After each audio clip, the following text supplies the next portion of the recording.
শ্ৰদ্ধেয় সাংবাদিক বন্ধুসকল, ইতিমধ্যে আমাৰ দলৰ সাধাৰণ সম্পাদক ৰাছেল হোসেন ডাঙৰীয়াই এডভান্টেজ আসাম 2.0 সন্দৰ্ভত আমাৰ দলৰ বক্তব্য আপোনালোকক আগবঢ়ালে। মই এটা বেলেগ বিষয়ত আমাৰ দলৰ এটা প্ৰতিক্ৰিয়া আগবঢ়াব বিচাৰিছো। আপোনালোক সকলোৱে জ্ঞাত যে কেৱল আমাৰ ৰাইজৰ দলৰ সভাপতি অখিল গগৈৰ পত্নী হোৱাৰ বাবেই মুখ্যমন্ত্ৰী হিমন্ত বিশ্ব শৰ্মাই কিদৰে অপবাদ জাপি দি বীৰবৰুৱা কলেজৰ সহযোগী অধ্যাপক ডক্টৰ গীতাশ্ৰী তামুলী বাইদেউৰ মানসিক হাৰাশাস্তি কৰি আহিছে। কালি আমি এখন সংবাদমেলৰ জৰিয়তে আমাৰ দলৰ সভাপতি অখিল গগৈ ডাঙৰীয়াই এই সন্দৰ্ভত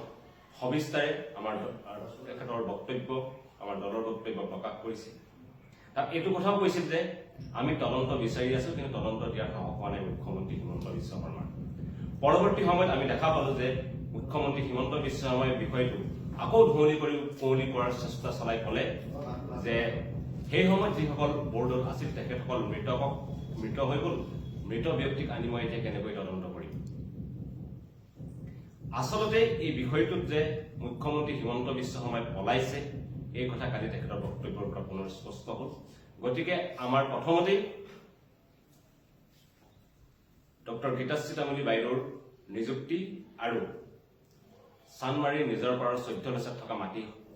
আৰু ঘৰ সন্দৰ্ভত যি তদন্ত দিয়াৰ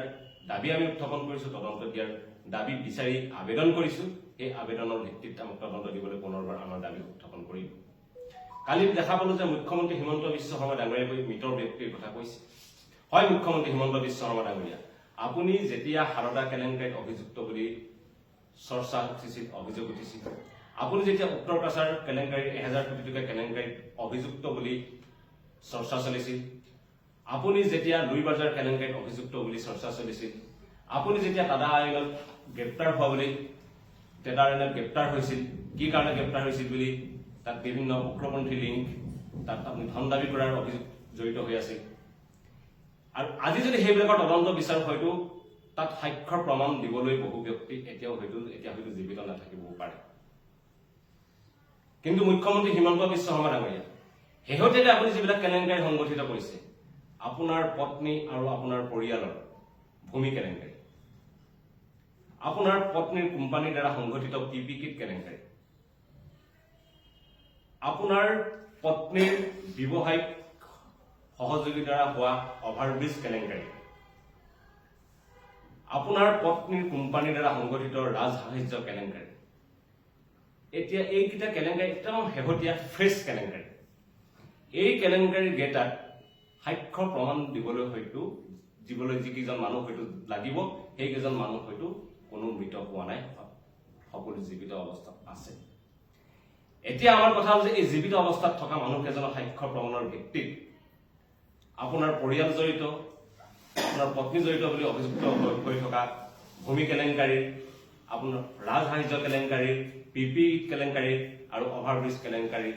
তদন্ত বিচৰাটো বাদেই তদন্ত দিয়াৰ সাহস আপোনাৰ হ'বনে? আমাৰ মুখ্যমন্ত্ৰী হিমন্ত বিশ্ব শৰ্মালৈ আমাৰ দলৰ ফালৰ পৰা এই কথা থাকিল। আৰু আমি দেখা পাইছো যে মুখ্যমন্ত্ৰী হিমন্ত বিশ্ব শৰ্মা মাষ্টৰ তেল মাৰিবলৈ গৈ তেখেতৰ ছাৰ্ভেণ্ট হিচাপে সৰুপথাৰ সমষ্টিৰ বিধায়ক বিশ্বজিৎ ফুকনে বাৰেপতি এই বিষয়টোত সোমাই অনাহকতে তেখেতে মূৰ ঘমাই থকা আমি দেখাবলৈ পাইছো। ইতিমধ্যে বিশ্বজিৎ ফুকনক তেখেতৰ তৰল চিন্তাৰ বাবে ৰাইজে যথোচিত প্ৰত্যুত্তৰ তেখেতক সামাজিক মাধ্যমত দিছে, সেই কথা কালি তেখেতে নিজে স্বীকাৰ কৰিছে। কিন্তু তেখেতে কালি পুনৰ আন এক বিবৃতি প্ৰকাশ কৰি একেবিলাক কথাকে আমি দোহাৰি থকা দেখিবলৈ পাইছো। বিশ্বজিৎ ফুকন ডাঙৰীয়া, আপুনি আজি বেলেগৰ বায়'ডাটাৰ কথা ক'বলৈ বিচাৰিছে। আজি আমি আপোনাৰ বায়'ডাটা অসমৰ ৰাইজক জনাব বিচাৰিছো। বিশ্বজিৎ ফুকন আচলতে কোন? বিশ্বজিৎ ফুকন আছিল সদৌ অসম ছাত্ৰ সন্থাৰ এজন বিষয়ববীয়া, তেখেতে কাৰ্যালয় সম্পাদক আছিল সদৌ অসম ছাত্ৰ সন্থা। আৰু আপোনালোকে জানে যে নুমলীগড় শোধনাগাৰ ঐতিহাসিক 855 জন শ্বহীদৰ চুক্তিৰ আধাৰত স্থাপিত হৈছিল নুমলীগড় শোধনাগাৰ। আৰু নুমলীগড় শোধনাগাৰত এটা ব্যৱস্থা আছিল যে স্থানীয় নিবনুৱাক টেংকাৰ অইলৰ তেলৰ টেংকাৰ তেখেতসকলে তাতে দিব পাৰিছে আৰু আছুত থাকোতে জাতীয়তাবাদৰ ঠিকা লৈ আছু লিডাৰ সুবাদত বিশ্বজিৎ ফুকনে ইখনৰ পিছত সিখনকৈ টেংকাৰ দি আমি 21ৰ এফিডেভিটত হিচাপ পাইছো যে 13খনকৈ বেছি টেংকাৰ তেখেতে নুমলীগড় শোধনাগাৰ ইতিমধ্যে তেখেতে দি দিছে আছু লিডাৰ সুবাদত আৰু যেতিয়া তেখেতে আছু ত্যাগ কৰি তেখেতে কিন্তু কোনো আঞ্চলিকতাবাদী দল জইন কৰা নাছিল তেখেতে যোগ কৰিছিল ভাৰতীয় জাতীয় কংগ্ৰেছ তেখেতে 2011 চনত বিধানসভা নিৰ্বাচনত প্ৰতিদ্বন্দ্বিতাৰ কাৰণে টিকেট বিচাৰিছিলে নাপালে আৰু টিকেট নোপোৱাৰ লগতে আমি দেখা পালো যে বিশ্বজিৎ ফুকন গৈ এবাৰ বিজেপি দলত যোগদান বিজেপি দলৰ পৰা 2016 চনত বিধায়ক বিশ্বজিৎ ফুকনে পুনৰবাৰ টিকেট বিচাৰিলে 2016 চনত বিধায়ক বিশ্বজিৎ ফুকনে টিকেট নাপায় তেখেতে নিৰ্দলীয় হিচাপে ফুলকবিৰ ছবিত সৰুপথাৰ সমষ্টিৰ পৰা প্ৰতিদ্বন্দ্বিতা কৰি তৃতীয় স্থানত থাকিব লগা হ'ল 6 বছৰৰ কাৰণে পাৰ্টিৰ পৰা নিলম্বিত হ'ল কিন্তু যিহেতু তেখেতৰ হীৰক মুখ্যমন্ত্ৰী হিমন্ত বিশ্ব শৰ্মাৰ আশীৰ্বাদ আছিল নিলম্বন প্ৰত্যাহাৰ হ'ল আৰু 2021 তেখেত পুনৰ বিধায়ক হ'ল এইটো বিধায়ক বিশ্বজিৎ ফুকন আপোনাৰ বায়'ডাটা আছু কৰি এনআইএনত ইখনৰ পিছত সিখন তেলৰ টেংকাৰ দিলে কংগ্ৰেছত যোগদান নকৰি বিজেপিৰ যোগদান কৰিলে বিজেপিৰ টিকেট নাপাই নিৰ্দলীয়ভাৱে প্ৰতিদ্বন্দ্বিতা কৰিলে আৰু শেষত যেনিবা কোনোবাকে আপোনাৰ সেই যি সপোন যে বিধায়ক স্বাধীন হ'বই লাগিব যি দলৰে নহওক যি আদৰ্শতে মই নাথাকো কিয় মই বিধায়ক হ'বই লাগিব সেই সপোন যেনিবা আপোনাৰ চলি আনে এতিয়া আপুনি লোকৰ যে বায়'ডাটা দি ফুৰিছে আপোনাৰ বায়'ডাটাখন আমি অসমৰ ৰাজ্যক দি দিছো যে এইখনেই আচলতে বিধায়ক বিশ্বজিৎ ফুকনৰ বায়'ডাটা এতিয়া আপোনাক আমাৰ কেইটামান প্ৰত্যাহ্বান জনাব বিচাৰিছো প্ৰথম কথাটো হ'ল কৈছে যে আপুনি আছুত থাকোতে কেনেদৰে সুবিধা আদায় কৰিছে আমি ইতিমধ্যে কৈছো আৰু যেতিয়া আপুনি বিধায়ক হ'ল তাৰপিছততো কথাই নাই আপুনি অমিত সৰোবৰৰ নামত সৰুপথাৰত কেনেকুৱা ধৰণৰ কেলেংকাৰী সংঘটিত কৰিছে অসম সৰুপথাৰবাসী ৰাইজৰ মুখে বহুতে আনকি এইটো কথাও কয় আপুনি ঠিকাৰ যে চিণ্ডিকেট চলাইছে সেই কথাও সৰুপথাৰবাসী ৰাইজে জানে আনকি বহু মানুহে আমাক এই অভিযোগো দিছে সঁচা মিছা নাজানো যে অৰুণাচলৰ মদৰ যি চিণ্ডিকেট গোলাঘাটৰ মাজেৰে চলি আছে তাৰ মাষ্টাৰ মাইণ্ড আপুনি বুলিও আমাক বহুতে অভিযোগ দি আছে এয়াই আপোনাৰ সৰুপথাৰ সমষ্টিৰ বিধায়ক হিচাপে আপুনি অৰ্জন কৰা শিক্ষা আৰু বিধায়ক বিশ্বজিৎ ফুকন ডাঙৰীয়া আপুনি অধ্যক্ষ হৈ থাকোতেই এপেক্স বেংকত 20 কোটি 30 লাখ টকাৰ ৰাজেশ বাজাৰ কেলেংকাৰী সংঘটিত হোৱা নাছিল আপোনাৰ নিৰ্দেশতেই পৰিচালন সঞ্চালক ডম্বৰ শইকীয়াই বেআইনীভাৱে কোনো ধৰণৰ প্ৰভিজন নথকা ডিমাণ্ড বিল পাৰ্চেজৰ জৰিয়তে ৰাজেশ বাজাজক 20 কোটি 30 লাখ টকাৰ ঋণ দিয়া নাছিল এই কেলেংকাৰী তদন্ত ক'ত গ'ল এই কেলেংকাৰী তদন্তৰ বিষয়ৰ সাহস আপোনাৰ হ'বনে অমিত সৰোবৰ কেলেংকাৰী তদন্তৰ বিষয়ে আপোনাৰ সাহস হ'বনে আপোনাৰ ওপৰত অভিযোগ উঠি থকা ঠিকাৰ চিণ্ডিকেটৰ কেলেংকাৰী তদন্তৰ বিষয়ে আপোনাৰ সাহস হ'বনে আৰু শেহতীয়াকৈ মই নাজানো আপোনাৰ পত্নী প্ৰকৃতি ঠাকুৰৰ অৰ্হতা কি মই এই সম্পৰ্কে সঁচাকৈ নাজানো তথাপি এই সম্পৰ্কে বহুতে অভিযোগ তোলাইছে যে কেনেকৈ তেখেতে প্ৰিন্সিপাল হ'ল অধ্যক্ষ হ'ল তেখেতে অবৈধভাৱে প্ৰিন্সিপালৰ আসনখনত বহিছে যেতিয়া অভিযোগ উত্থাপন হৈছে তেতিয়া আপোনাৰ অন্তত এই বিষয়টোক লৈ তদন্ত বিচৰাৰ সাহস আপোনাৰ হ'বনে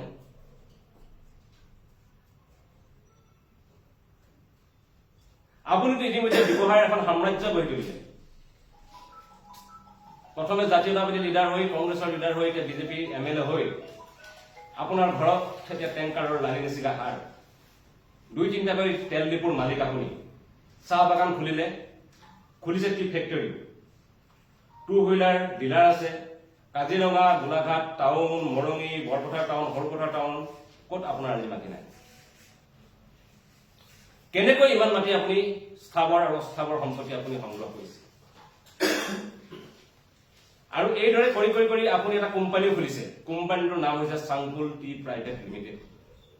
এই কোম্পানীটোতো দুজন ডাইৰেক্টৰ, এজন হৈছে বিশ্বজিৎ ফুকন, আনজন হৈছে তেখেতৰ পত্নী প্ৰাপ্তি ঠাকুৰ। আৰু আমি যে কেইবাজন চিএৰ লগত কথা বতৰা পাতিছো, বিভিন্নজনে কৈছে নাই, যেতিয়া এজন ব্যক্তিয়ে চৰকাৰী কৰ্মচাৰী হৈ থাকিব তেখেতে কোনো পধ্যেই এটা প্ৰাইভেট কোম্পানীৰ ডাইৰেক্টৰ বা সঞ্চালক পদত থাকিব নোৱাৰে। অৰ্থাৎ আপোনাৰ পত্নীয়ে অবৈধভাৱে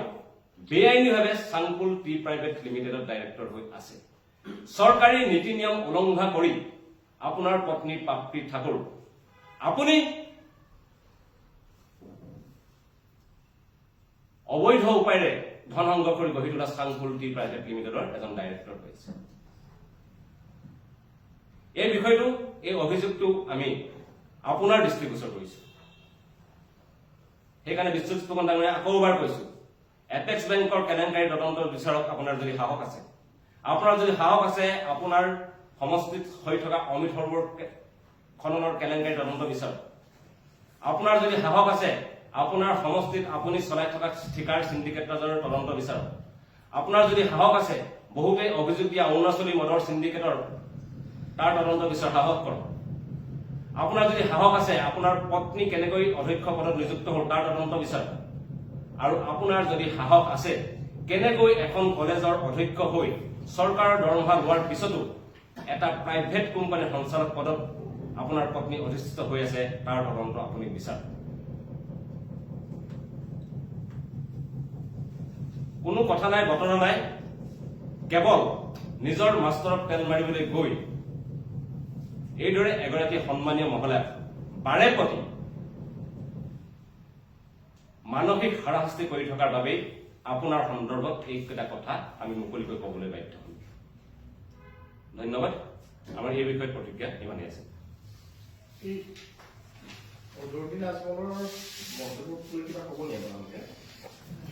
ক্ষেত্ৰত ক'বলৈ একো নাই, আমি সকলোৱে জানো যে আমাৰ এটা অসমীয়া বাক্য আছে যে আপোনাৰ ব্যৱহাৰেই আপোনাৰ পৰিচয়। আৰু এই সন্দৰ্ভত চাগে ক'বলৈ আছে বদৰুদ্দিন আজমলৰ বিষয়ে একো কথা উত্তৰ দিয়াৰ প্ৰয়োজন নাই, কাৰণ তেখেত